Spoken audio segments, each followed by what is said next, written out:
I told you we were gonna. Nope. See, I talked too early there, Nicholas. See, God damn it. You think after 99 of these things, we get it? I got 99 problems, and apparently intros are one. Trying to trying to keep this shit I 100. don't know. DV Andre, DV Andre likes your intros. I think he's a little upset with you, actually. Well, so to be fair, right? I don't know why I didn't do the intro with the guests. It's just so perfect. I always get a little nervous because I'm afraid I'm going to like say something stupid when introducing them. Like Sure. it never crossed my mind to do it, but I got to give him. I got so I've heard it both ways. Not to brag, my other highly successful podcast.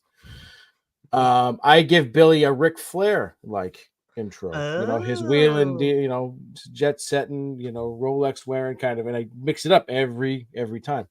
So for DB, Mr. Andrew, I got to give him a Flairian type intro. But for this, Nicholas, we're gonna get right to it because we got a lot to discuss. We're very excited. We are both ramped up.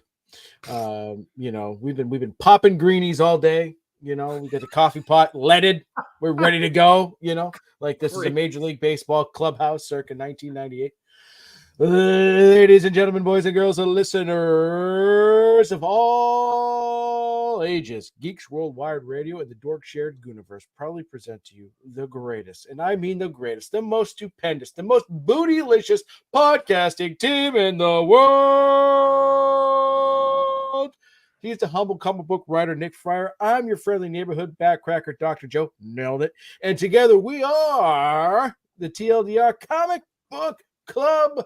Baby, how's it going, Nicholas? You snuck in the bootylicious there. Oh yeah, oh yeah, oh yeah.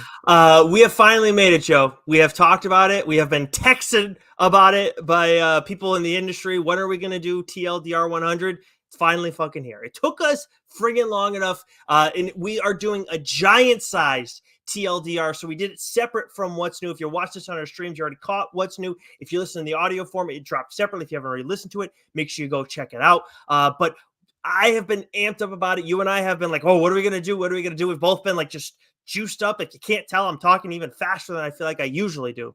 But a quick little rundown for everybody. So obviously TLDR 100, this is our 100th pair of books that we are reviewing, of trades that we are reviewing. And if you only have listened to our Fireside chats previously, what we do as our mainline on our mainline episodes is we talk about books that the other guy hasn't read. So Joe's going to recommend a book and break down a book, spoiler free, reasonably, that I haven't read yet. And then I'm going to do the same for him.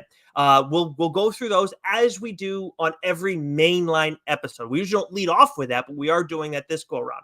Because it's our 100th, because it's such a momentous occasion, we're also going to go through our personal top 10s of the books that we've discussed through our first 100 recommendations each. So we're each going to go through our list. Then we'll go through our top 5 of the other books that the books that the other guy has recommended as well. We'll look back at some of our interviews. We've actually got some numbers that I think we're both pretty shocked by.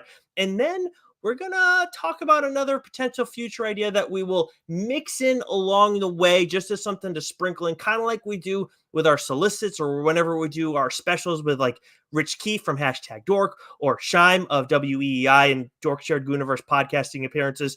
But we got a lot to get to, Joe. Is there anything else you want to say before you get into the first book that you want to break down? No, this is wild, man. I never would have thought when we first started this we'd even make it this long. Let alone be doing it, 4 years later. 4 years, it's a long fucking time. Yeah. And because I remember early on, like, oh shit, I'm gonna run out of books to talk about. And I remember like being nervous, like, oh shit, what book am I gonna pick? And am I gonna have enough time to do it? And am I gonna do it well?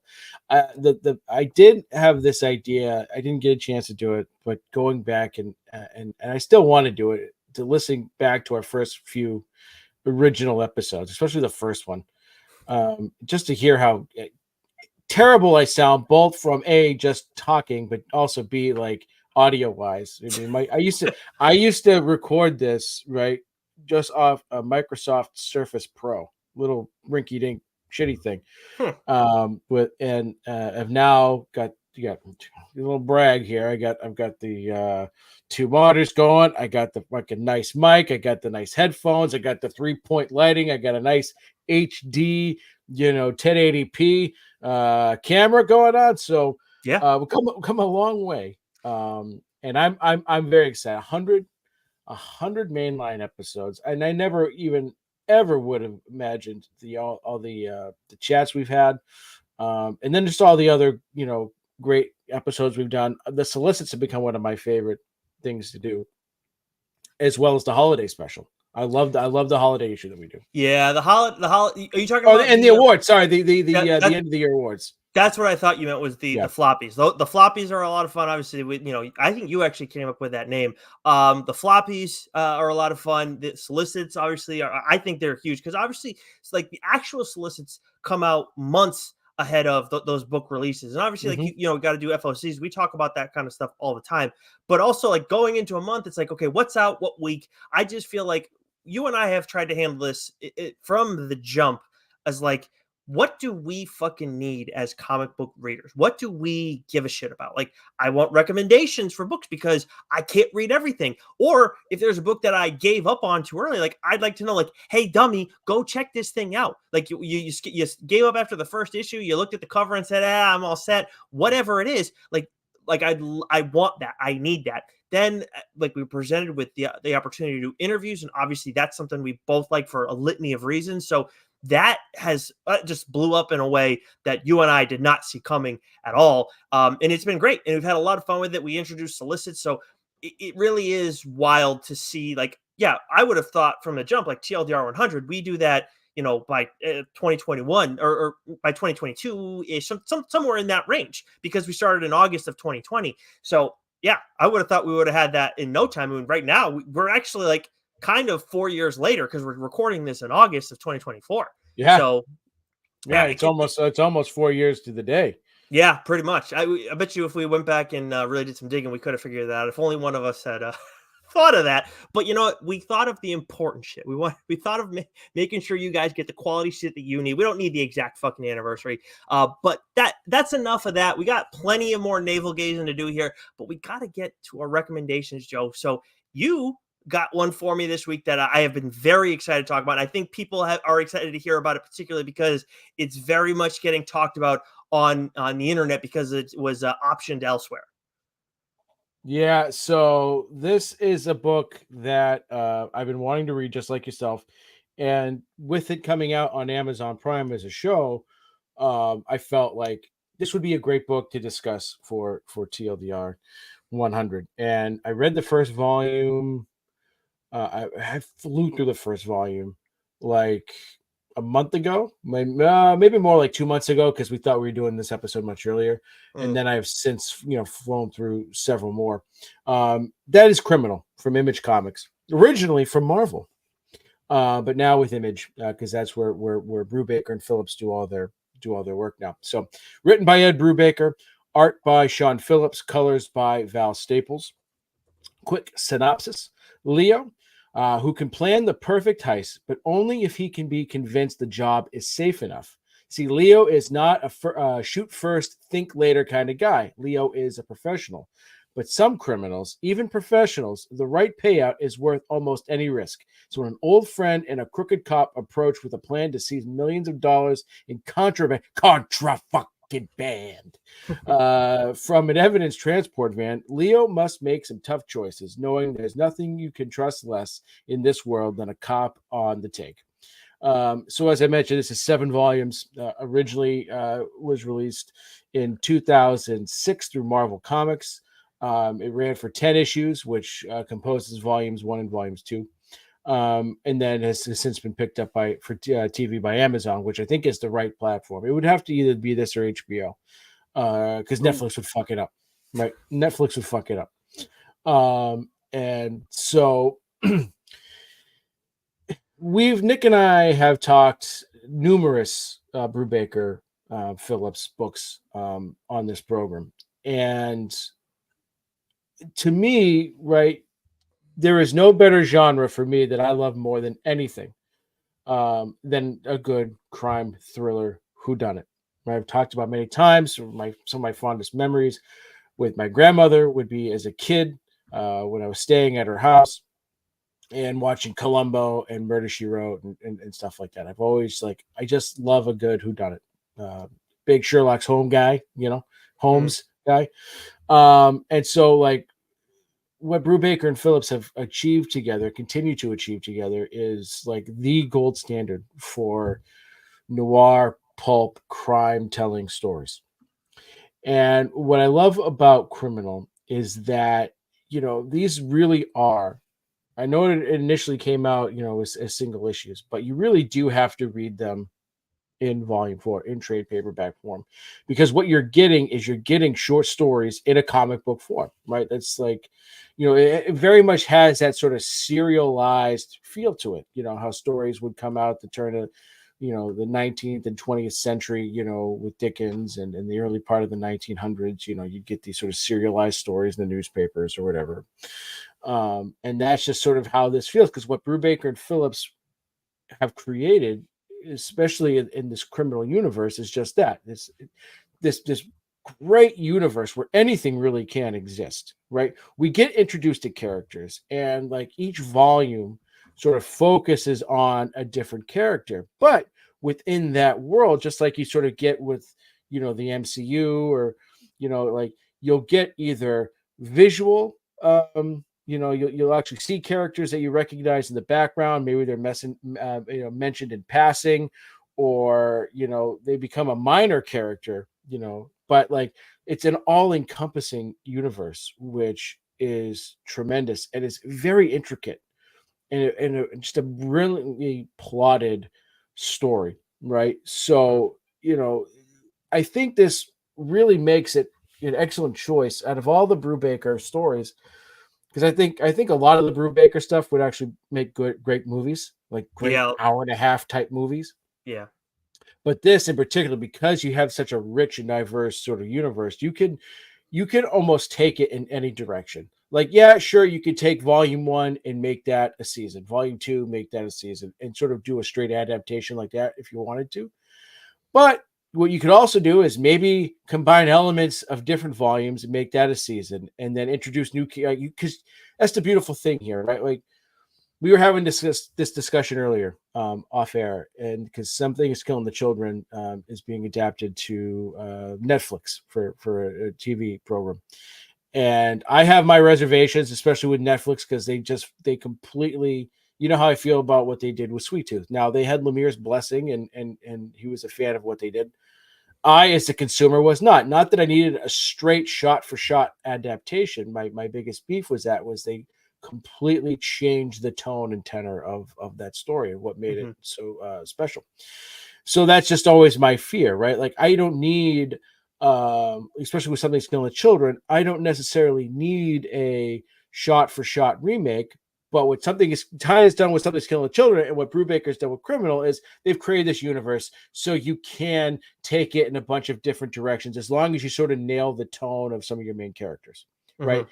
And with this, yeah, you get these characters, and I'll rattle them out in a minute, but they could necessarily maybe take some leeway with some of those characters, change them a bit, and it wouldn't take away, because at the end of the day, it's the storytelling, it's the world they've created. And as long as you get that sort of, the way those characters sort of, whether they're just acquaintances, or them by reputation, or they're main or minor characters, right? You can do a lot with it. And I think that's where this show is going to excel on Amazon.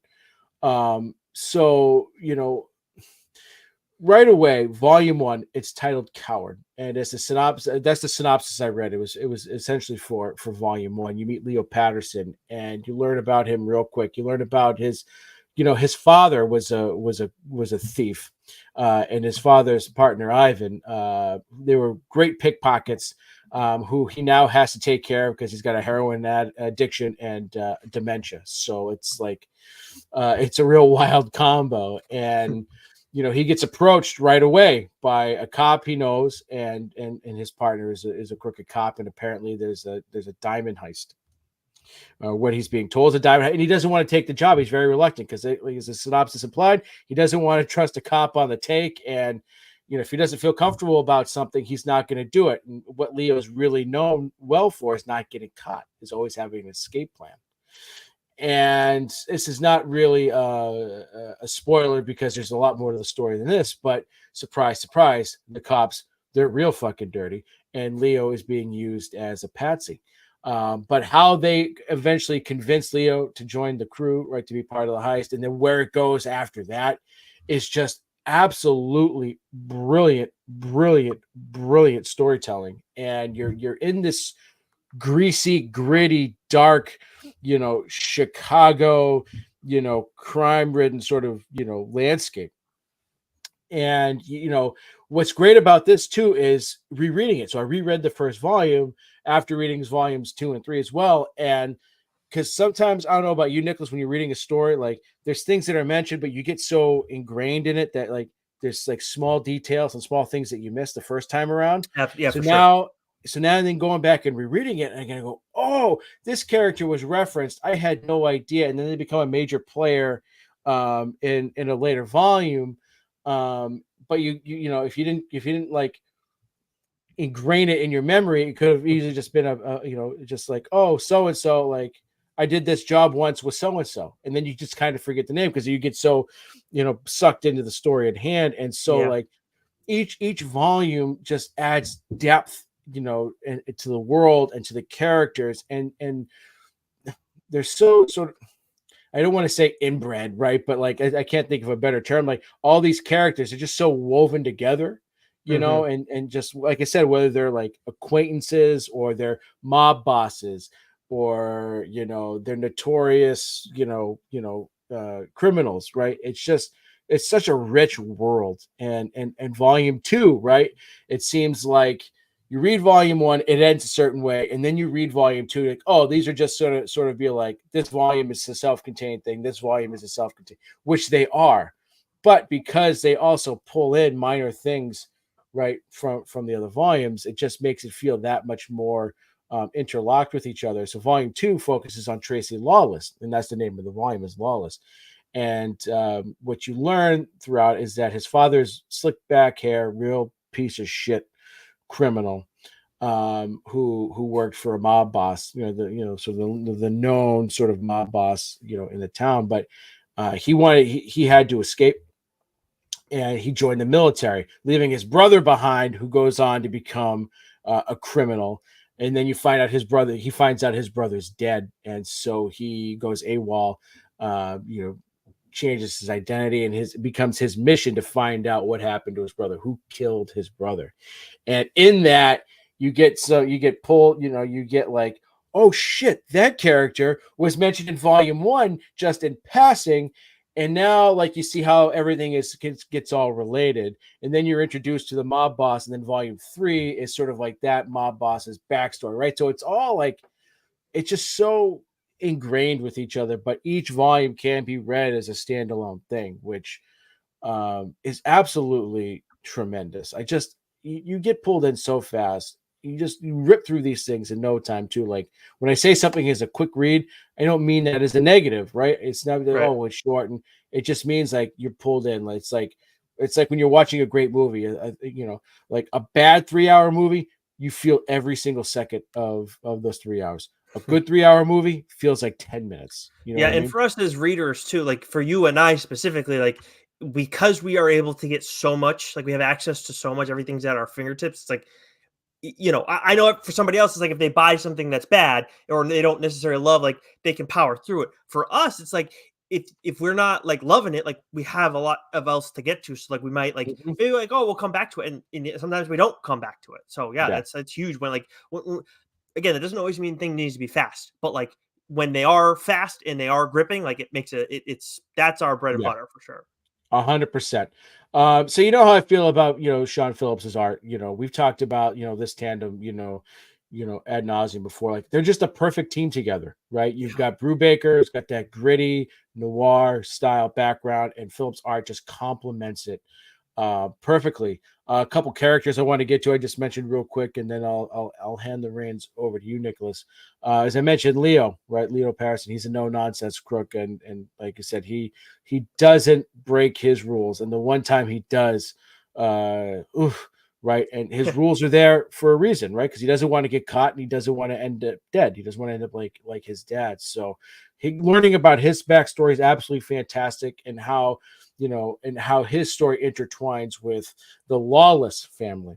So Tracy Lawless is the main character in the second volume, and his brother is Ricky Lawless. That's sort of like who Leo mentions just in passing in the first volume, and then you get that backstory of Ricky and Tracy, and then their dad, and how just how closely they're connected with the Pattersons. And Ricky's a crook, right? Tracy's he's military guy, like I said, and you find out that his dad is a real piece of shit. But Ricky's best friend and former partner is Leo, right? So it's all this stuff that you find out as you're reading it is fantastic. And then one of the other main characters is Sebastian Hyde, and he's the main crime boss. He's ruthless, but he wasn't always that way. And you find out just sort of like you get that origin story of how he just sort of becomes from like spoiled rich kid that's born into the Hyde crime family, and how he eventually sort of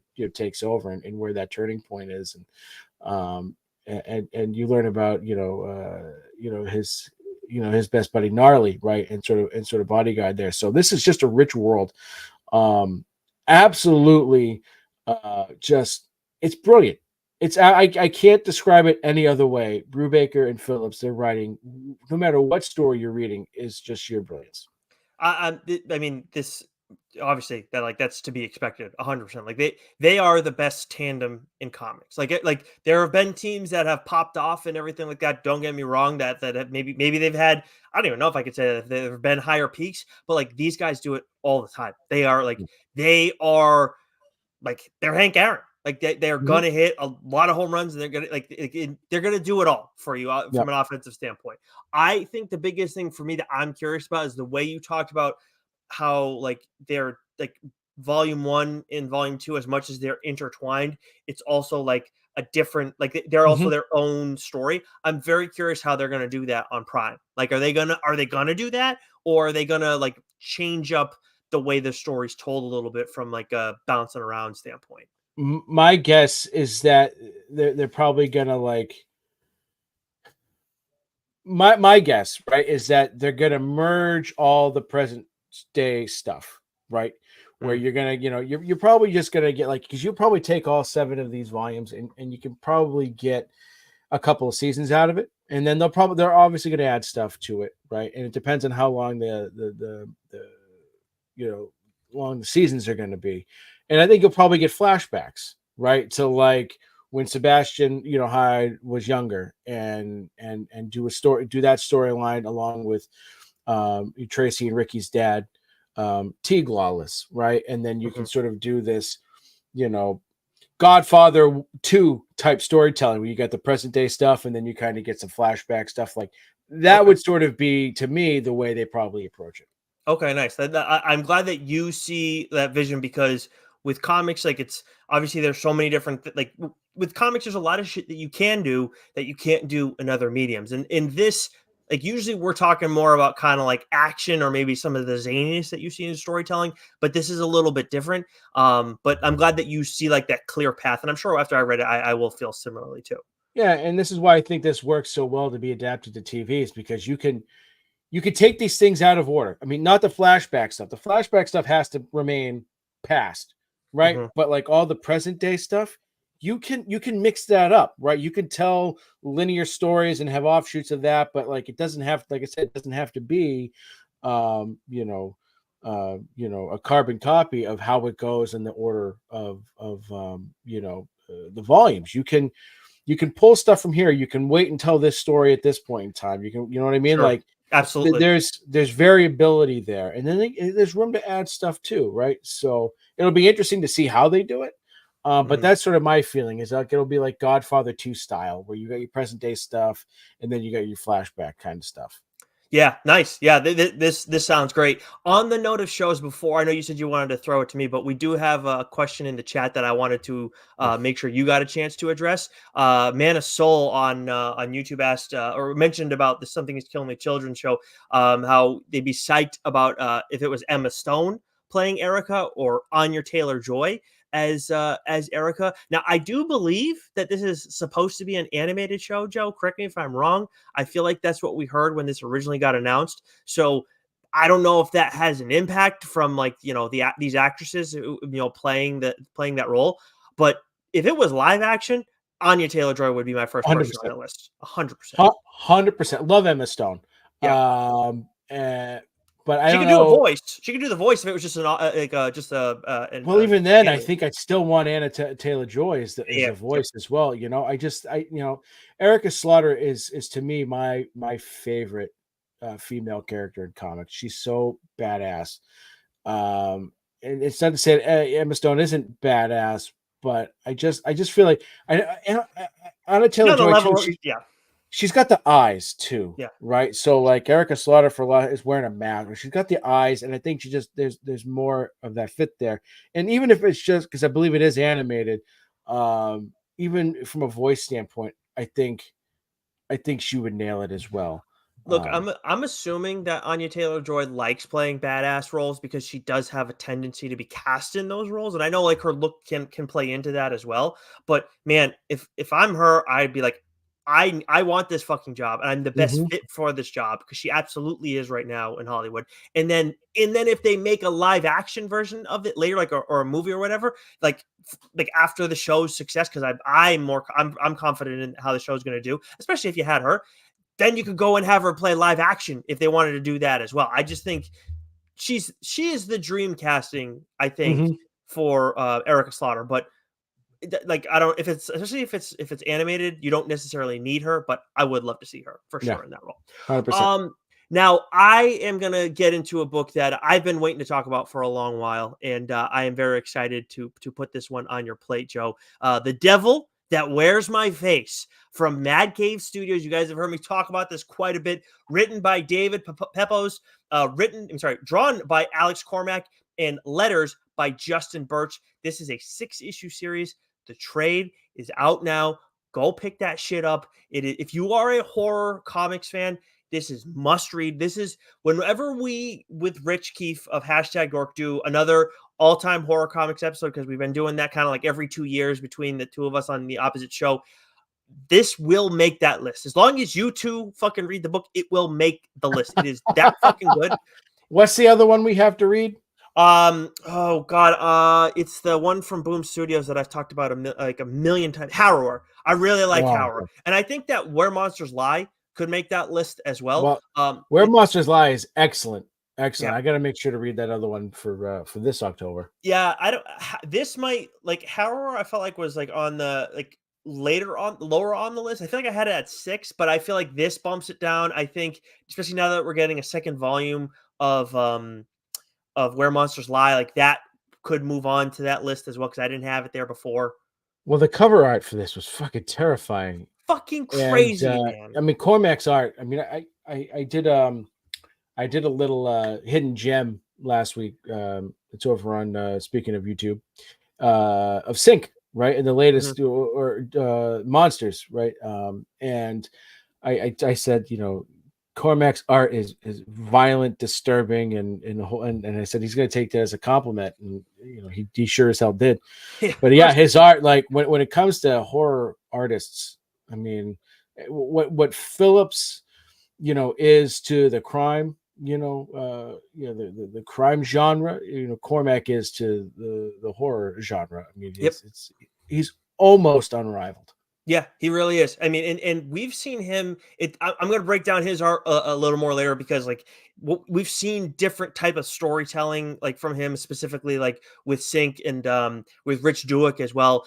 This calls for some different talents that I didn't know that he had, but I'll get into that more later. But also, I want to note too, like, if you know people who like exorcism stories, like exorcism movies, specifically, like, and they don't read comics, get them this, hand them this, and say, check this shit out. It is fucking crazy. Like, I shit that like I don't think you would see because of Cormac's art style and his approach. There are things that you won't see in an exorcism movie that you see here, and then there's elements that he's kind of like I feel like takes another step with his art style as a horror artist. it's so fucking good. Let me get to the synopsis now. The year is 1740, and the Vatican is in turmoil, grappling with a profound crisis of faith. Outcast exorcist Father Franco Vieri is dispatched on a mission of grave importance to rescue a Spanish nobleman from the clutches of the satanic demon known as Legion. But when the exorcism goes tragically wrong, Vieri finds himself trapped in a stranger's body and learns what horrors lie ahead when the devil wears his face. And Good like, grief. I mean, fucking crazy. And like that's a pretty good like of like what happens in the first issue. So like you guys got like a really good idea of what's coming, and going through the characters. You guys heard the name Father Franco Vieri. You know, an exorcist for the Vatican, having trouble with his faith. He is our main character in this, as is Legion, the demon who is possessing an individual named Santiago Izan originally. And then we know, Devil That Wears My Face, there's going to be like, you got a little like body swapping going on here in this Little story. Travolta, Nicolas Cage face-off action. Exactly. A little Freaky Friday, if you will. But so then we have Santiago Izan, the man originally possessed by Legion. We have Maria, who is Santiago's lover. We have Cardinal Pentecost, who is Vieri's like teacher, overseer. We have Cardinal Mancini, who is the leader of the Inquisitors, and him and Vieri like tend to go like head to head. And then there's another cardinal early on who like plays a prominent role, Cardinal Fortunato. He's the one who actually sends Vieri on this journey to Spain to help deal with Santiago's issue.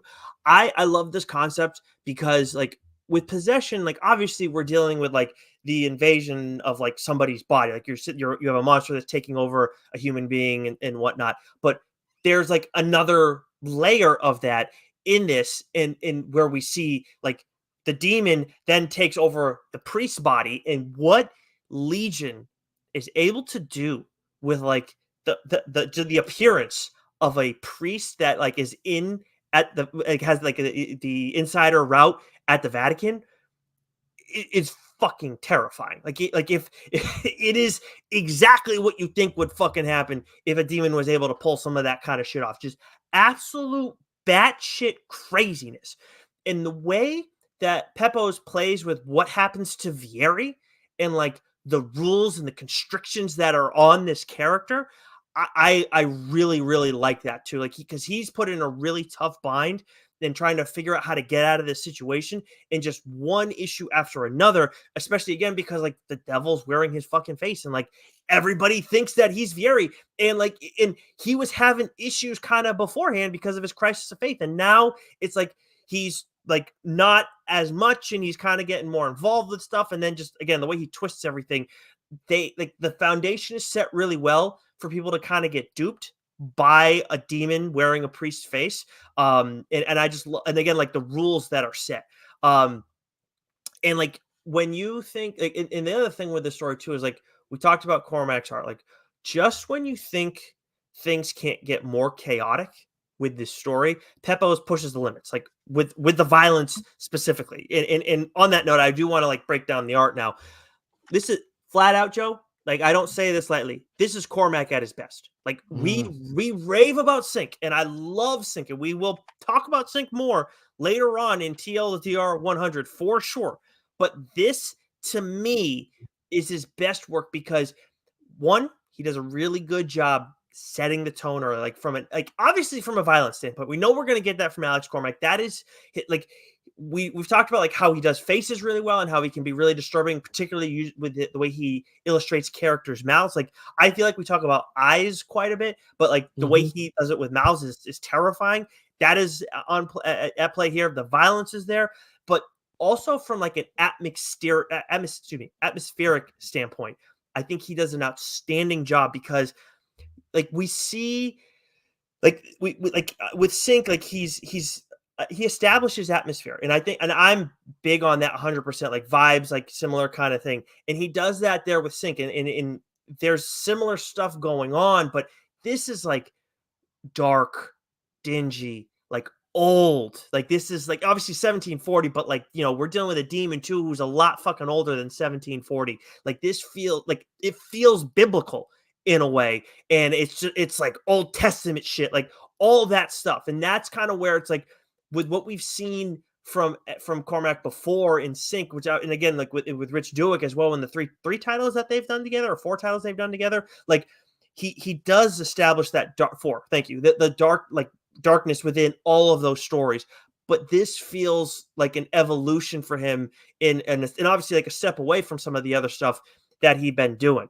And it's just like just for me like a little bit more noticeable. And also like this Exorcism is like those are the stories that freak me out the most. Like I'm very interested in those stories. So there is a level of that, but there's also like for me, I have a certain bar with those kinds of things. And obviously with Alex Cormac, I have very high expectations because of the work that we've seen him do. So like needless to say, if I haven't made it clear already, he absolutely meets and then exceeds those expectations. And then another way in which the other major way in which I feel like this is Cormac at his best is that we like again we know we're going to get like blood and guts violence. We know like with character faces like we're going to get some terrifying shit. But with exorcisms specifically, there is like certain things that you don't see often like in other stories with what happens to possessed individuals, and it is fucking haunting. It is terrifying. It is like shit that will keep me up at night more than anything, with the exception of the Department of Truth's Men in Black. It is like vicious. I thought like there's a moment in issue like all of issue 1, scary, dark, really great tone setter and everything. In issue 2, we get this fucking horrifying image that is both gross and both like just like mortifying. But issue 5, there is some shit, man, that happens on this one page over the course of I think it's like 9 panels, maybe 6, somewhere in that range. And I am telling you, Joe, I did not think Alex Cormac was capable of that, and I've never seen like that element of possession done quite as well in comics. It was like it's there. I went and looked at it again before we did the show, but like that is what has stuck with me from this series. Those 2 images, but that page specifically, and that again is in issue 5, it's like chapter 5 from when you're reading the trade. So this is God, it's so good. And again, I mentioned it earlier, but like the difference between this and like a movie or I guess a show like where you're dealing with like demonic possession or possession of any form, the violence that you get here, like you get some of the demonic crazy like possession stuff, but the violence that you get here is like Cormac, like you know, like that's kind of shit you're not going to see in movies a whole hell of a lot. You can't like there's gore in movies, but like he pushes it to like an extra degree. You get that here as well. So again, like if you know somebody who likes exorcism stories, buy them The Devil That Wears My Face and tell them you can thank me later. Yeah. Yeah. Are you gonna be able to read it? No, but probably I will. It's just too damn. It's too damn good. You know, it's like, man, we talked about tandems, right? And with Brubaker and Phillips, for me, it's Lees and Cormac when it comes to horror. And there's something about Cormac's art, man. Whether he's doing cover art or the interiors, it's fucking terrifying. Because there's that sketchiness to it. There's a rawness to it, and when he says, "I'm going to get vicious," he like turns it to an 11. And when we talk to him, he's like the sweetest guy in the world, right? Yeah, he's fantastic. He's hilarious, and it's like where the oh no, Joe cut out on me. Kind of stuff there. You lost me there. The whole screen went blank. Yeah. Okay. You all right? You your good? internet stinks, Nicholas. My internet's fine. I know when my internet's wrong. Yeah. I think it's your internet, bro. You're fuzzy as all hell. Yeah, I think it. Yeah, it is. Yeah. But how am I now? Am I good now? I can hear you fine, and that's what matters most. You're looking fine. Oh, of course it's gonna. Oh, am I good now? I'm like, Jesus Christ. 99 issues and now it shits out. Yeah, how about that? Well, I would just make sure whatever you have on else on the Wi-Fi, make sure you have it off. But I think I'm gonna go yell at my wife. Oh, Am I good now? yeah, you are good now. All right. So No idea. that's going to do it anyways on our reviews for our 100th pair of reviews. Now it is time for us to get into our personal top 10s of the books that we have recommended over our 100 mainline episodes. I, of course, don't want, we both are not going to be including the books that we discussed today as much as they are worthy of being in that conversation as well. Joe, why don't you lead us off? So this was hard for me. Because I was looking at the list and I could have easily picked 7 or 8 books just from 2020, right? The first several mainline issues that we did are very near and dear to my heart. So what I did was I made a very set rule for myself. 2 issues. I picked 2 issues from each year that we've done this, Nice. so that I could have a good variety. Now I just made one exception to that list. I took a book off and I added another one in its place because it really does belong in the pantheon there and to be discussed. So I'm going to sort of rattle these off along with the episode number that they are, and then Mhm. I'll sort of, I won't get into the books themselves, but sort of get into why they're on the list a little bit. Mhm. So Daredevil, that was the first ever episode of the show that I did.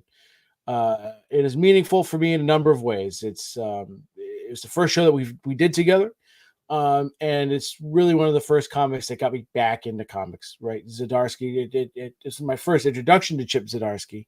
And so that's had a major impact on me in my comic book reading, uh, you know, life over the past, several years.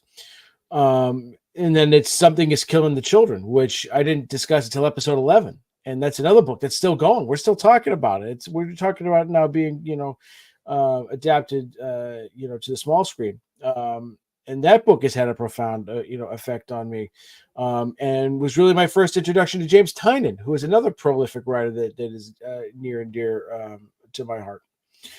And then, so these aren't ranked in order of like my favorites, but they're just sort of, they're in chronological order.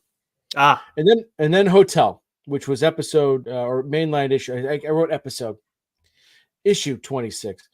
And this was my first introduction to John Lee's, and really, I was reading Ice Cream Man at the time, and it was recommended to me, read Hotel. That's way creepier, and you're gonna have to read it in daytime. And this was from AWA Studios. This is one of my early introductions to that studio, my first introduction to John Lee's, and this is art by Dalabar Talic, who is also another great artist, and especially a great horror artist. So that belonged on there, as does the next one, the Autumnal, which was mainline issue 36. yeah. This is Chris Sheehan and who's the writer? Daniel Nicholas Krauss. Daniel Krauss. Thank you. Who we've had on the show. We've had Chip on the show numerous times. We've had John Lees on the show numerous times. We had Daniel Krauss on and Chris Sheehan's art, and this was another great sort of hidden gem horror story that I Yeah. discovered. I knew right from the first few pages this was going to be a TLDR book. You've read it, you've loved it. Rich Keefe read it, he loved it. Davey read it and loved it. Right. So like this is and we've talked to other creators who love this book. Yeah. Right. Who do we just have on? Zach Kaplan talked about his love for this book, and especially Sheehan's art. So that was on the list, and then surprise to no one, Zdarsky's on this list again, with Sex Criminals. This is a book I had no idea what to get it, what to expect out of it. It is hilarious. It is wildly insightful. This is, again, I mentioned it, earlier, like no one gets the human psyche better than Chip Zdarsky. Other than maybe the next, book on this list, and that's May's book by Jeff Lemire. I think borderline cried when I talked about this book on the show. This was written and drawn by Lemire, and this was issue 58. Like this was just for me, like this was an emotionally raw story, as a lot of Lemire's books are, and this just hit me in a way, being a dad, and just being so engrossed by the story that just hit me on a different level. I think the only other book that's really hit me like that was Bliss by Sean Lewis. And most of that was because of the letter that he penned at the end of it. So like all those books there, like are there other books that maybe are more popular or I had maybe, but like these books so far are ones that really like have meant something to me. The next one I had a book on here and then I took it off because I had to add this book. And that's Sync. This was issue 71. Again, John Lees. We just talked about Alex Cormack. We've had them both on the show to talk about Sync. They've got a new Kickstarter out for the next chapter, 2 chapters of Sync, Just Desserts. But this might be my favorite. This now might not. It's not might be. It is my favorite horror story. Yeah. Going right, and it's. I talked about this with Criminal, where he's sort of, Brubaker created this world where you can have all these stories, and you've got all these interchangeable characters that have, relationships with each other or know each other by reputation or whatever it might be. Lees does that with Sync, and Cormac scares the shit out of me. In this series. Oh, the clown car, man, the fucking van. The first issue, the way that first issue ends, like holy shit. Like to me, that the epitome of perfection when it comes to horror stories. Yeah. This next one was a real hidden gem for me. And it's not that I hadn't read any of Tim Seeley's stuff before, but like the tag team of Tim Seeley and Tony Fleecs. Tony Fleece. Sorry, Tony. I'm glad you caught yourself. Local Man, right? And again, it's another book. This was issue 85. I read this and I knew right away it's a TLDR book. And this is one that you didn't hesitate to take a chance to read as soon as I finished up the first arc, so you could read. It's just been brilliant. Absolutely brilliant storytelling and world that they've created there. And then issue 91, the Sergei Fedorov issue, The Madness from AWA Studios. I love this book. I was heavily invested in this character because, again, like it hit me on an emotional level. You're rooting for that character like no other, and the whoop ass tour that she goes on throughout each issue and the way it ends was so satisfying. I absolutely loved this book. And then the last one that I'll mention here was, I talked about it just a few mainline episodes ago with issue 98, and that's Beneath the Trees Where Nobody Sees. Right? It's Dexter meets the Berenstain Bears. It's a book that at first glance I go, might because Patrick Horvath's art it's very unique, but you're dealing with animals, right? Like talking animals. And so at first glance, I think my instinct was I don't know about it, and then I heard someone talk about it, and I saw a lot of buzz about it on Twitter. It's okay, I'm going to read it, and I'm glad that I did. This is the epitome of a TLDR book because it might be one that you might gloss over and not read, but if you give it a shot, it's gonna knock your fucking socks off. And it's another horror book on this list. If you had asked me when we first started doing the show, I'd be talking about horror books. I would have said you're fucking nuts. But it's become one of my favorite genres, and that's mostly because I can put it down when I need to and take a break, and there's no jump scares in it, even though some of the panels will sort of jump out and get you. But this book in particular, it is such a beautifully written story. It is so well crafted. And Horvath's art, like I said, is unique, but it's also vicious, and it's very perfect for a horror story. So that was my top 10 of books that I really enjoyed, and it's the impact that they have had on me since doing this program. Yeah, specifically for me, there are 3 that I had like serious FOMO with that you had talked about from this list. Beneath the Trees Where Nobody Sees, like you said, episode issue 89, like one that 98. 98. What did I say? 89. Okay. Well, anyways, thanks. But I like skipped past both our radars initially. You found it, you called dibs on it, rightfully so. And then just after you started talking about it, it was like once you said like the Berenstain Bears meets Dexter's, like, oh fuck, I missed this one. Local Man, like, oh my god, like of course, like it was that when I saw that, I was like, oh, I screwed the pooch on this one. I should have fucking called dibs. Like when I saw it, I just didn't.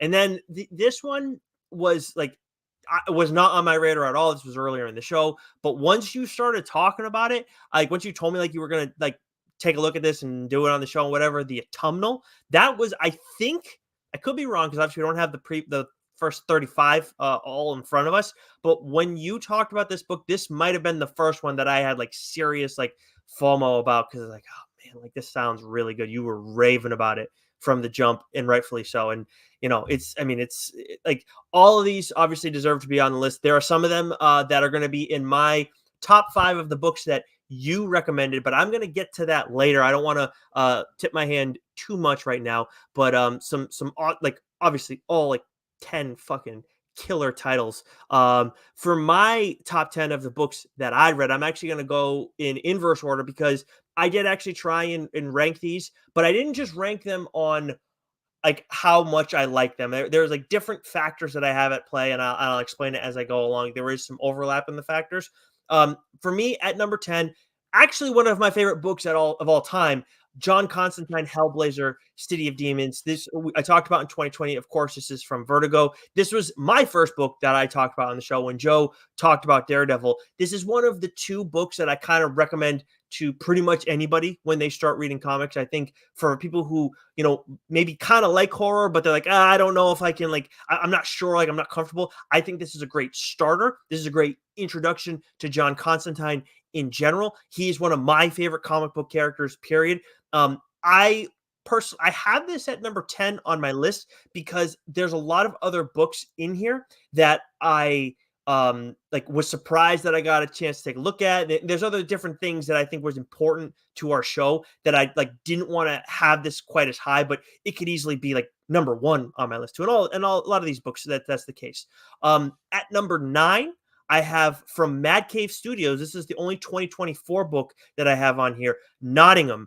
And this is, when you talk about like a great example of what the show is about, Nottingham is that for me as well, because this was a book that I had seen the mask for years ago, the Robin Hood mask years ago for this. And then I was like, oh, like I'll check, like, I'm going to check it out at some point, but then I could never find it. And this was like well before we were doing the show and whatnot. And then as we're going along, this came back, and I was like, I think, no, I checked it out before I knew there was going to be a third arc for this.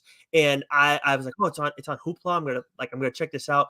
And it was so fucking good, man. And it's just like, this is the thing that comics does that like you're not going to find in other mediums, where you'll take, like, we start to see it happen a little more, I feel like, in TV and sometimes in movies maybe, but I think it happens a lot more in comics, where you take like historical stories that people are familiar with, and then they go and twist it around and make it all fucking different, but still like are true in some ways to the story. Like Once and Future does that as well with like King Arthur in a few different ways, and Nottingham does that with of course Robin Hood, which is a character that I hold near and dear to me. Number 8 from Aftershock, which obviously they've had their issues and stuff, but Bunny Mask. This was a title that I talked about in 2021, and this is where I learned that I fucking love eerie fucking characters.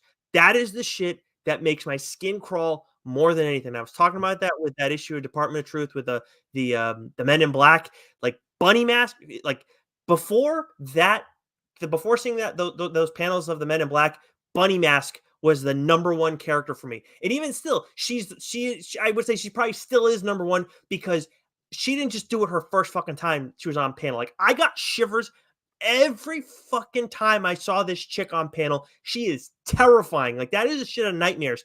And I was in a store one time and I saw a mask like that Bunny Mask, and I sent it to you. I sent a picture to you, and I was like, I'm going to get this for Violet. And you're like, fuck no, you're not.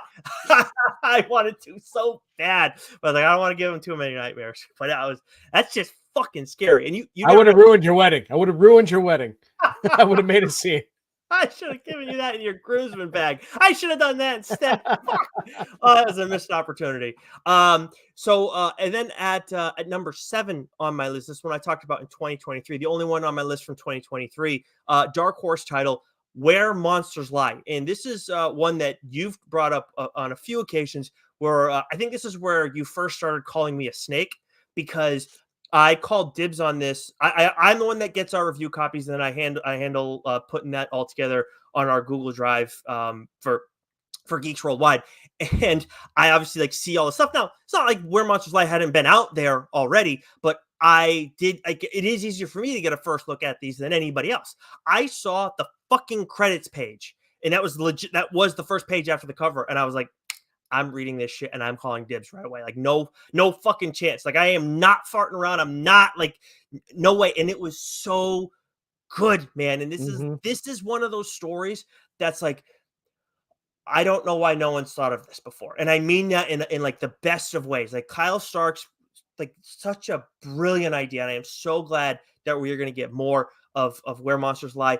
I haven't checked on when that's going to be coming out. I remember seeing Kyle announce it, but we need to see if we can get him back on to talk about that second volume. Then at number 6, 2021 review, which 2021 is the most represented year for me in my list. I did not go by the rule that Joe made. We did it our own way, and I like the way you did it, but this is where I landed. Tokyo Ghost. This is becoming a movie, and that is actually how it got put on my radar. And this is the shit that I love seeing, because look, for me, comics is the most important medium, period. But we all know, like, the money's in movies, the money's in TV. Like, that's where the creators are getting a ton of money. But that's why I love seeing that, because like they're getting like this gives them the chance to tell more stories. And this is Rick Remender and Sean Murphy, and it's a commentary on technology.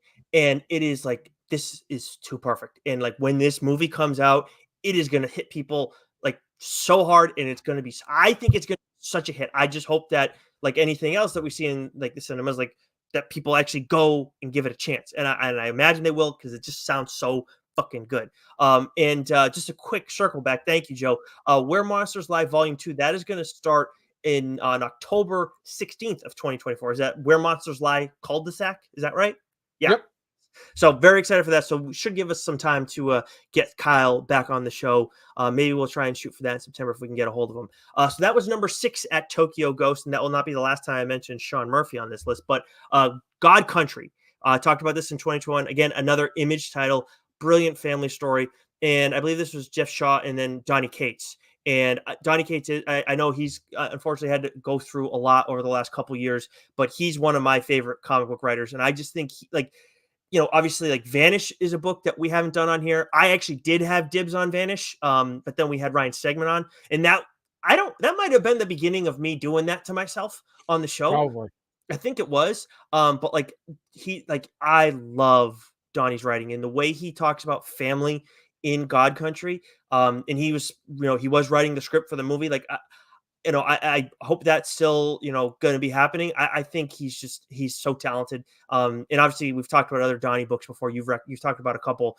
I just think he does a brilliant job. So God Country, like, that was just something that, like, it just spoke to me in a way that, I'll go, like, I don't say this about every book that I recommend, just because this isn't how I operate, like, as a reader. But like, I was like, I'm absolutely going to read this thing again someday. Like, I'm sure with all of them, with enough time, I go back and read them. But this is one, like, I'm like, I could read this. I could see myself doing this, like, in a year from now. Like, that's kind of how I felt about that one.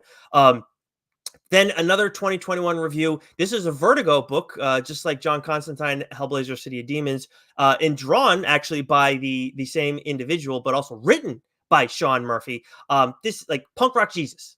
This is my speed, 100%. Like, you're talking about faith in some capacity. That is something I am generally interested in, which is why Joe talked about Sacrament so quickly after that finished on the show from AWA Studios, because you knew that was very much a me book. And John, and for Punk Rock Jesus, there's also a black and white title, which I think, I don't know how many of those we've done on the show, but that was interesting. But just Sean Murphy in general, I think he can do a good job with commentary. I love his art style. He's someone that we tend to cite quite often, seeing his influences across the industry too. I just think he did a great job. And this is, again, like, anytime you're dealing with faith, and it's like, obviously in this instance, it's got a modern vibe to it, and you add a little rock twist to it. Like, I love that. So Punk Rock Jesus is my number 4. Then number 3, Reckless. Talked about this in 2021. Of course, Image. We talked about Brubaker and Phillips, of course, with Criminal. When you talked about, like, most of their books would be good as movies. Like, this is this is the first one that I think of. Like Mhm. Reckless, 100%. I cannot wait. I really hope Criminal kicks ass. I don't know if it has like if this will have any impact, but like I'm hoping if that does well, like it can't hurt Reckless's case for Right. being made into movies. And this is again like an example of what the show is about. Like this is a book that I remember seeing the first covers. Like that's something I got to check out at some point, and then I never did. Took a long ass time to get to it. You hadn't read it, obviously, and then I read that first one, and I'm not kidding. I think I had another book lined up to talk about, and then I read the first volume, and I was like, "Oh, I'm fucking." Like blew through this thing while I was visiting my in-laws, and and and just like I was like, I need to do this on the show right away. This is so fucking good. This shit is like crack. So like again, Brubaker and Phillips, like they're like just amazing. And Reckless is like all time for me. Like again, like what this represents on the show is so important. But I think like Reckless is might be like a top 10 all time book for me. It's definitely like something that comes to mind when I'm thinking about Yeah. that. Number 2 on my list, another 2020 book, Sarah, from TKO Studios. Again, for me personally, this is an all-time book. This is the other book, like I mentioned with John Constantine, Hellblazer, City of Demons. Sarah is a book that I will recommend to anybody that is a new reader to comics, especially because it's a really great, like this is a war book, and this is written by Garth Ennis, and I believe it's Steve Epting that's the artist. This is a great example of what can be done in comics, like outside of the superhero genre. Like obviously Constantine is not like he is superhero-ish, but he's more of a horror character. And you like so there's like two different things. Like those both represent this is shit that can be done in comics. It's not just fucking superheroes. And then there's just so much more that can be done beyond that. So Sarah, I absolutely love that. And that's just like a one-off. Like boom, you read the 6 issues, you get the fucking oversized trade that TKO has, read it, and it's just you're gonna I love that. I love that book. And then the last and not least, certainly not least, again, another all-time book for me, The Plot Holes. And this is from Massive Publishing. I actually read it as an Indiegogo campaign book from Sean Murphy. Talked about it in 2021, which I believe is when it actually came out. This, I think, as much as any book on my list, and as much as honestly any book that you've talked about too, is an amazing example of the fun that can be had with comics.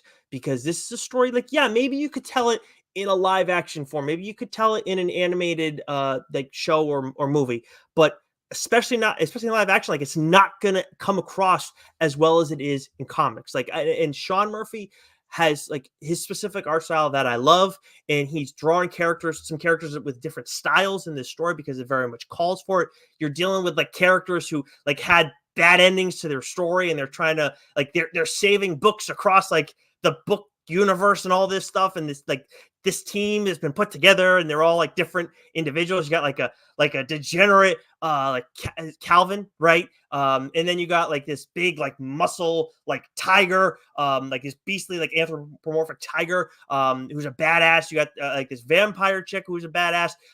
It's just quite a other like cool. Quite a few other cool characters in it. So the plot holes. And I like this so much that I backed the Indiegogo campaign, got the trade, and then got prints with it as well. And then I still went out and bought single issues when it came out through Massive Publishing. That's how much I fucking love the plot holes. And that rounds out my list. Yeah, I think it was last year when those all came out as floppies, which I bought as well. That was on my short list for my 5 favorite books that you discussed on this program. I went with a couple other ones instead, one of which I read last night. Ooh. And I will discuss, because typically when we do trades, we review our own book, and then we go back and sort of re-review a book that the other person read. And I thought, oh, how fun would that be to do a I would quick, like to guess that version one. of that. I would like to guess that one later. So Saga, right? That seems like a no-brainer.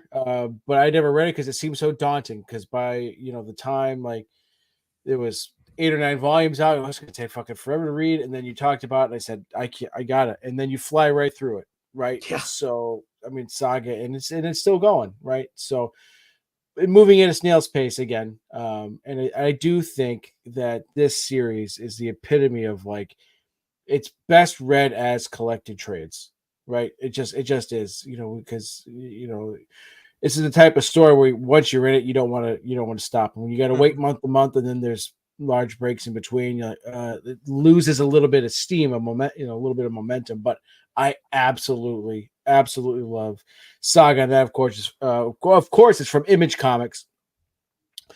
Seven Secrets. This is a book I read the first issue of, Mm. and you called dibs. And fuck. And this was really my first introduction to Tom Taylor, and I think Danielle Danielle Dinaculo Giannaculo. Yep. as the artist, right? And this is a great series. There's a lot of twists and turns to it. It's sci-fi, it's fantasy, it's action. It's just everything about it. The way it's written, the way it's drawn. I mean, Taylor, since then has just absolutely exploded and become one of my favorite writers. So this was a great introduction to him for me. King of Spies. This is a book I had FOMO on, just from the cover alone. And this is surprising. This is Tom King. It's Mark just I Millar. love. Oh, sorry, you're right. Oh, why did I think it was Tom King? You're right, Mark Millar. Such a brilliant series. Thank you for correcting me. Jesus Christ. I love a good, spy thriller. Not as much as I love a good mystery, but I think spy thrillers, because there's a lot of action and they're very well paced, very fast paced, and you're dealing with some very deeply flawed characters, especially the main character in this, Yeah. which I love.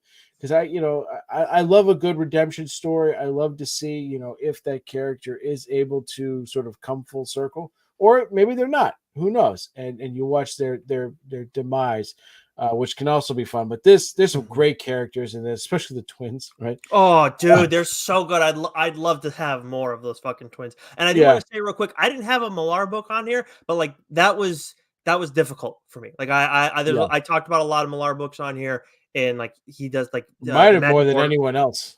Yeah, the Magic Order is so fucking good. Like the King of Spies, amazing. Yeah. What's the icon title that became Image? That Nemesis. Nemesis. Thank you. Like similar to Criminal was originally at Marvel's Icon. But yeah. Anyways, Yeah. continue. And then Tokyo Ghost. Hell right? yeah. I love that because my first introduction to Sean Murphy was Batman the White Knight, right? And that sort of series, and then or that series in general, and then like, oh, he's got a really cool art style, right? Because there's it's a bit, there's some sharpness to some of his angles, Yeah.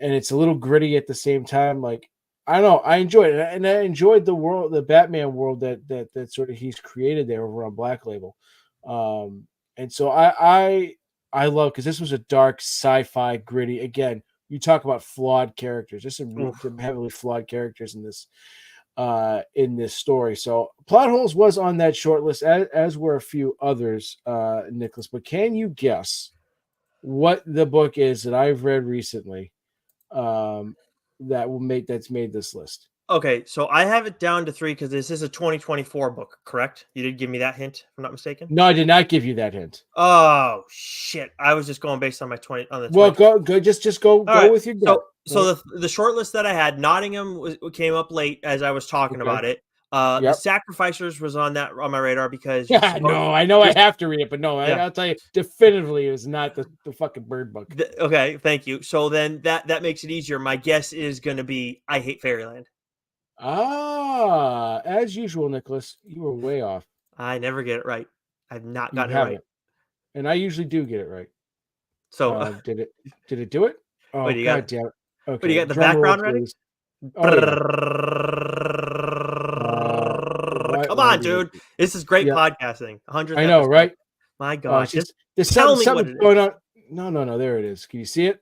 Oh, you did it! You read Harrower! You finally read Harrower! Oh, fuck yeah! You got. Oh, that's. And I read it last night too. That's good, right? That is quality writing, everybody. Joe teased it earlier. He fucking snuck it right by me. God damn it! This is why I need pictures. This is why I need pictures. That's why you did it. God damn it! Yeah. So what'd you think? Man, like, you talk about vicious art, right? And you talk about a fucked up story. Right. One of the things that sort of made me think of was Nailbiter. Because Nailbiter, you're dealing with this community of fucked up people, right? And this community is really, really, really, it's something else. But just the imagery, the covers alone are enough to keep you up at night. And the interiors don't disappoint at all. And it is violent, it is vicious, and it takes some wild turns, man. And again, this read quick. This read real Yes. quick. I didn't. I mean, I read this like that last night, and oh man, like, whoo, Yeah. there was a little shaking afterwards, right? Because it is that visceral to look at. But this was, I understand now why you wanted Rich and I to read this so desperately before we did our top horror books, Mhm. because it is Thank you. definitely in consideration for top 10 status. We've had discussions about expanding our list to top 20 or whatever. Yeah. Uh, That would probably Doing be the so most. 100% makes the list. Yeah, top 20 would Um, make the list. Yeah, and definitely. and and whether it sneaks in, it's right there, right? It, Yeah. it deserves to be in the discussion. Mhm. This was written by Justin Jordan with art by Brom Revel.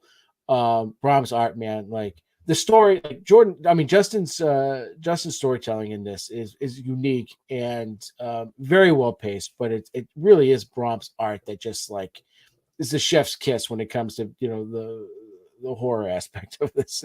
This book was fucked up. Yeah, man. Like this, but and like where I talk about how The Devil That Wears My Face is like a must read for Exorcist fans. Like I feel like slasher fans have been really deprived for a while, This especially was yeah, especially because of what's going on with Michael Myers. Obviously, we hear that from Mac and Goo quite a bit. Like they love it. Like like I wish I could get those two idiots to read comics because I would be like, you guys will fucking love this. Like you talk about like all your frustration with Michael Myers. Read this shit. Like it will mhm. scratch that itch for you. And this, I mean, like this is boom done. Like you can like there's.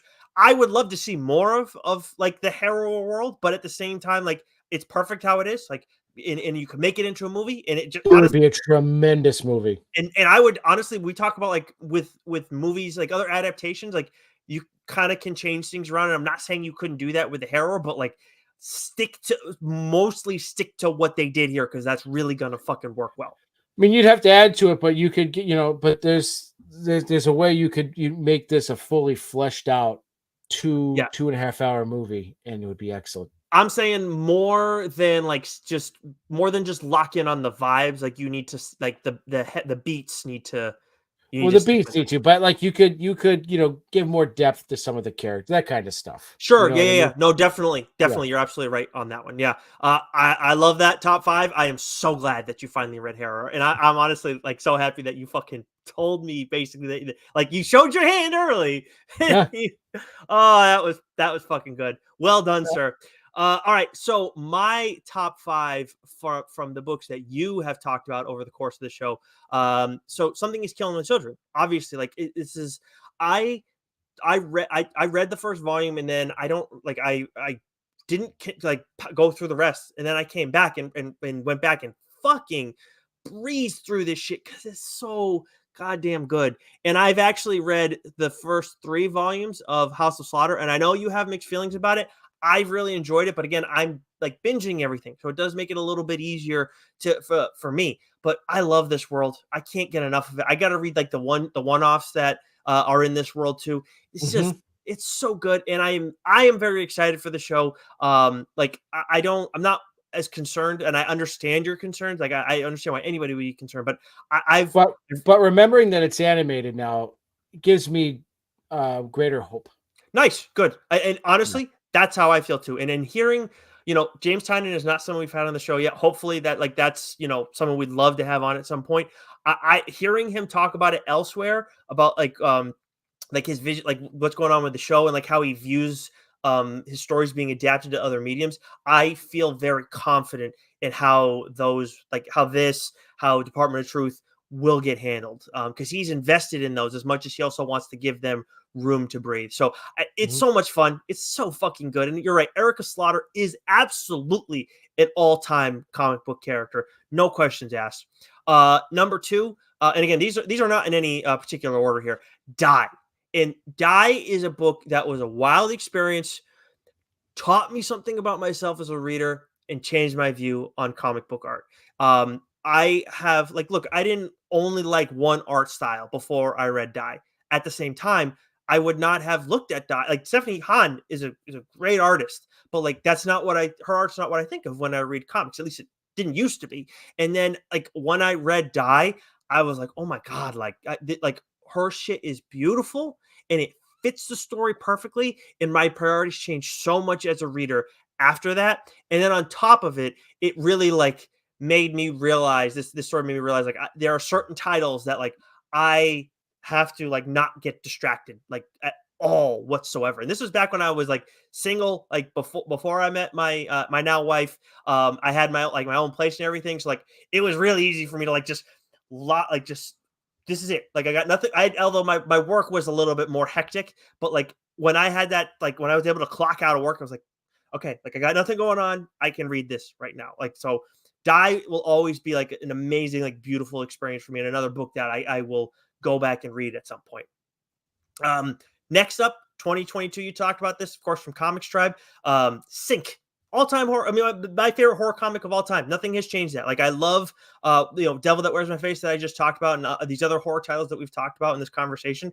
But Sync is like set a new bar, fucking terrifying. Also a lot of fucking fun.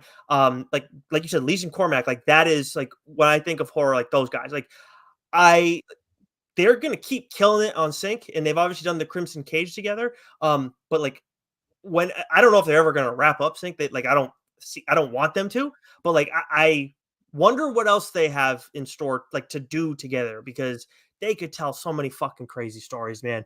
They do such a good job. Next up, Barnstormers 2023. Now, I just talked about with Die how like I wouldn't have read it because like Tula Lotte's, I mean, sorry, because of Stephanie Hahn's art style was like just not what I thought of when I read comics. Tula Lotte, beautiful, like similarly beautiful art style. But like Barnstormers is not something I'm like that's not something I necessarily would want to read about. Like I've never watched the movies, like the Barnstormer movies that we've gotten over the few years, whatever. And it's Scott Snyder writing it, and then obviously Tula Lotte has beautiful art, but it's still like okay, like we said, we have a ton of shit to read, so it's like it didn't interest me off the rip. I'm not going to do it. But when we were doing our Scotttober, you had that on your list, you read it, and you fucking loved it. And I went and read it, and I was like, God damn, Joe was 100% spot on this. And this is like a really, really good example of a TLDR book.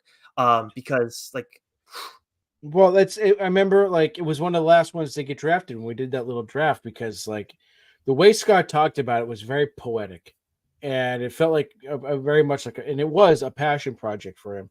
So, and I had an idea of what the story was before I even, and was mildly dismissive of it, to be honest with you. But then, like, read it, just fucking read it. It's Scott Snyder. Like, why the fuck you dragging your feet, right? And it was so much more, right? Because it was that mystery. There was significant intrigue. I mean, Lotte's art, she's like a fine artist. Like, this is like art you would expect to see hanging up in the Museum of Fine Arts, right?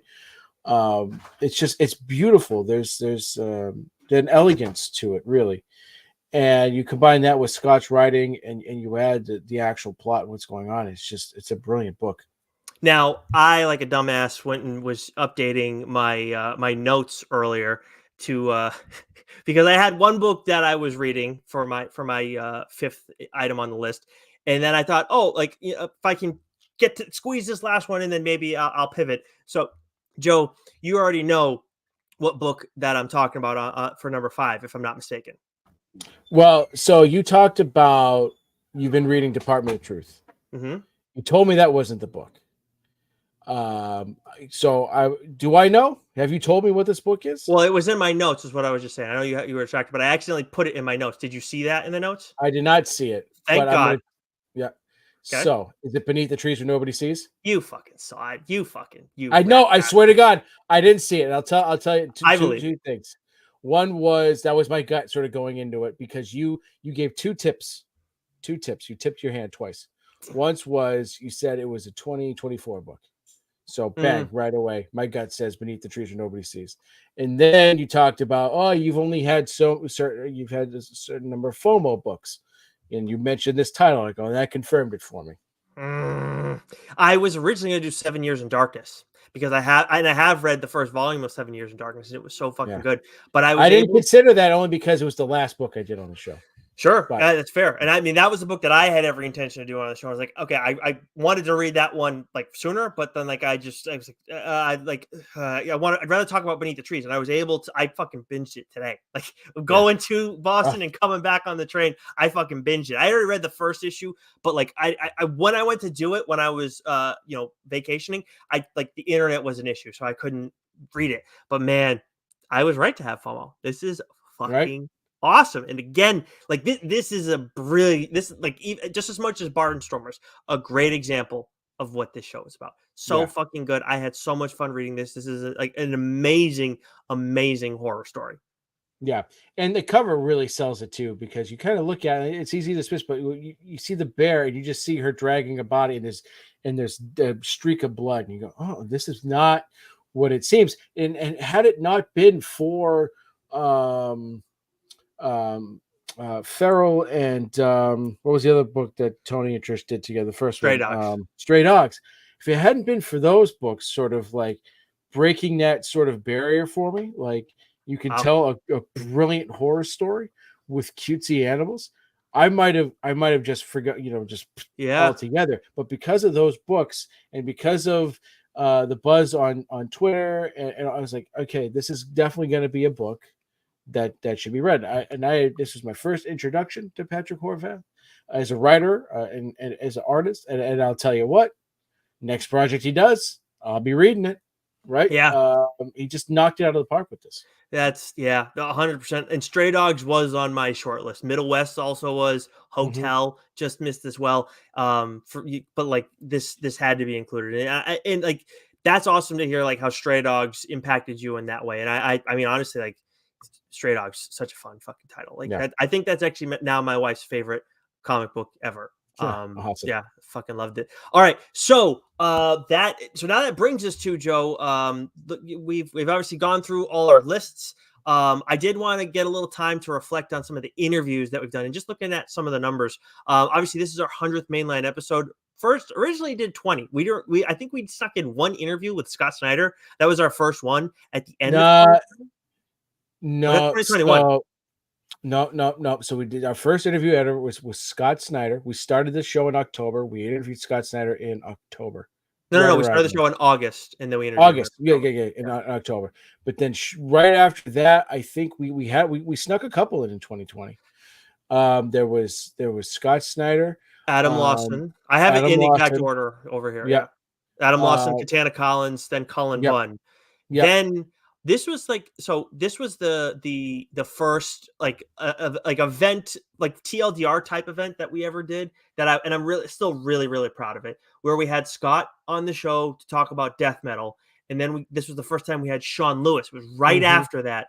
Yep. And it was to talk about Superman of Metropolis. And that was like, however you feel about Future State, for us, that was huge because like we went in like the end of one era, the start of a new one. And for us as a show, like this was so early in our interviews that like I look at that as like that was a special moment. And we've done a lot more event type things like Massiverse, State of the Union. And now like we just finished up obviously our Christmas in July. It's just we've come a long way with those. Mm-hmm. And we both every time we do them, you and I are like, I don't know if we can fucking do it. Like, this is got to come together. That's got to come together. And like, we have the timed out in a certain way. And then we're trying to balance our schedules and everything because we both have full-time jobs. You got a kid. So it's just like, ugh, every time. That's like what it's like going through our heads. And then a lot of times we end up managing to pull it out. Yeah. I remember that was huge because I had the idea of like doing having this like sort of bookend interview sort of Yep. thing. And we pulled it off, man, because at that time we had no pull. We had no pull with these guys. I mean, we got lucky. I mean, you were badgering, Scott's Kickstarter campaign manager to get him on for Noctera, and then through an acquaintance, I was able to get Cullen Bunn's email address, and that was sort of done, shot in the dark sort of thing. And I can't remember how Lawson and Katana Collins came to be. I know that was whenever these interviews come together. Adam was on Change My Mind before. And then Katana was just because doing reviews for Geeks Worldwide. I reached out about Katana Collins, and then we got her on. And so, like, I just threw some bait into the waters that is Twitter, and Sean replied, and we've had him on multiple times now, and we've had Scott on multiple times, and then we went through a period where Image Comics was contacting us, and that was our primary source for getting interviews. And then that sort of dried up a bit. And then, but we really, since those early days, maybe twice did we have, or 2 or 3 times have we had an interview sort of fall through. I honestly think I think we've had two, but I only remember one really, and that was Jeff Lemire. That was Lemire, and that was just a. But at the same time, like that was a miscommunication, and I think an email that got missed. And but at the same time, like that led to us getting Kieran on the show and Stephanie Hahn. Yeah. Yep. Oh, that was 100%. I'm sorry. Like how does it work with if we have these two on? Yeah. Okay. Yeah. Like twist my arm. Fuck. Yeah. No. Yeah. We've had a few where we've like we went to have Rich Duick on, and that unfortunately because it's some personal issues that felt right. So we've had a few of those, but for the most part, right. Not to brag, but like I find it really really humbling that guests have come back on, right? Yep. Stegman, Lewis, Zdarsky, Snyder, Rodney Barnes, Cullen Bunn, right? There's been 17 of them who have returned, right? The Kill Your Darlings crew, right? Zach Kaplan, who reached out to us to come back on, right? We're now getting creators coming to us. Yeah. Right. Which is to me like just the ultimate compliment. And so like it's been a lot of fun. It's been wildly unforeseen. I think we've had 16 so far this year. We're halfway through the year. We've already had 16 chats. So and we got a few more we got a few more planned in the upcoming weeks that I'm very excited for. And so we've had Axel Alonso on. Right. That was a big one for us. That was a crucial one for us because that led us to getting more from AWA. Obviously, we ended up having Axel on a lot more. That also led Benjamin to us Percy. That was good to say. We got Benjamin Percy on because of that. And then we got to talk to him about Wolverine and then Ghost Rider, which we've raved about a ton. When you talk about big two titles, like in the life of our show, Ghost Rider is one of those that is in our top 10 without question. And I have loved what Benjamin Percy did with that character. And I loved that we got to talk to him. I mean, like we've said many times, it's like he's the real life fucking Wolverine. It's pretty crazy. And he is, like you said, we've had 17 return guests. In total, we've done 77 interviews on this show, and we've had 58 guests. And again, like a lot of what's been like when we talk about the return guests, some people like Sean and Cullen, I think, are the league leaders in appearances on TLDR. They both have 5. I think you volunteered to buy them Letterman jackets. So that's all you. But like when guys come on, they usually or girls, they bring back their co-creators from time to time. We've had it with John Lee's. Obviously the Kill Your Darlings crew is like, they came in as a group. But who am Tony? We had Tony on solo, and then and Trish, right? That's exactly who I was trying to think of. Ryan Parrott we've had him on twice talk about Rogue Sun, and then he brought his guys on with him for the Infernals, Noah Gardner and John Pearson. Yeah, I know, thumbs up, stupid thing. But it's Scott Snyder brought Greg Capullo on with him. I mean, that was like it's just for me like on the note of like Scott and Greg, like that's one like. There's so much that we've done that I never thought we would have fucking done, but like that's crazy. Rodney Barnes and Jason Shawn and Alexander, like that team, fucking crazy. Kieran and Stephanie, I think that was actually the first team, if I'm not mistaken. No, Dave Dwanch and Brockton McKinney were the first team that we did. We had those guys back on again, had so much fun with them. But like to talk to like the guy who was writing Batman and also Daredevil, to talk to the guy writing John Constantine. Like I never like the one of the greatest Batman, if not the greatest Batman writers of all time, and Scott Snyder. Like all of these like people that we've like the guy who wrote Deadpool Kills the Marvel Universe, like has been on our show fucking 5 times, and he's written so much more than that. But like God, it is crazy some of the people that we've had on this show and will continue to have on this show. Yeah. Pac Nadell, Shelby, Just, I mean, we've had a lot of creators from across the pond, right? Yep. You know, Yeah. so, and even Mac Rum, I was, unfortunately, I had to miss that one, but you know, Australia, right? And Michael Busuttil. um, Michael Busuttil, right? So Kyle Higgins has been on a few times, right? So like we've been very lucky. We're very blessed. It's been a lot of fun. And I think of all the ones that I think one of the funniest ones that we had to just as I was skimming through this list that you and I put together, I think one of the funniest ones was probably when we had Krista Faust on. She Yeah, definitely she definitely I remember you being like, ooh, a couple of times, like because we yeah, talked to her about Hit Me, yeah, and I believe Peatland as well. Oh man, she was a fucking fun conversation. yeah. Awesome. That got saucy, that's for sure. Yeah. So, if you are new to the show, we have, and you want to hear interviews, we got no fucking shortage of them whatsoever. And I think we've only gotten better as we've gone along. I mean, we've gotten to know some really awesome people. I mean, we even saw you when we had Tim Daniel and DB Andrew. We saw you fucking, breaking bread with a physical therapist. Who would have fucking ever thought that would happen? That might be the greatest achievement this show has ever seen. Oh man, but it's been a lot of fun, and this is, I mean, at the same time, like this is fucking far from over. Like Yeah, we're fucking rolling, and we've got. I am so happy to have you as my partner in this. It has been so much fun. I even mentioned it like when I was giving my little speech at my rehearsal dinner. I was given I was like talking about all my groomsmen, and I started talking about Joe, and I said like I specifically said I am so proud of what we have built together, and Joe goes, I do, like right in the yeah. middle. God damn it, like he won, you won that round. But I'm so grateful for you as a friend, beyond being a partner in this, and this has been a fucking wild ride, and I can't wait to do a fucking 1,000 more of these. Yeah, the feeling's mutual, my friend. The feeling's mutual. So, yeah. So that puts a wrap on TLDR 100. And again, make sure you subscribe to the audio channels because you never know when the next Friarside chat is going to be coming. And until next week, Joe, stay sexy. You know it, baby. Hey, keep it 100.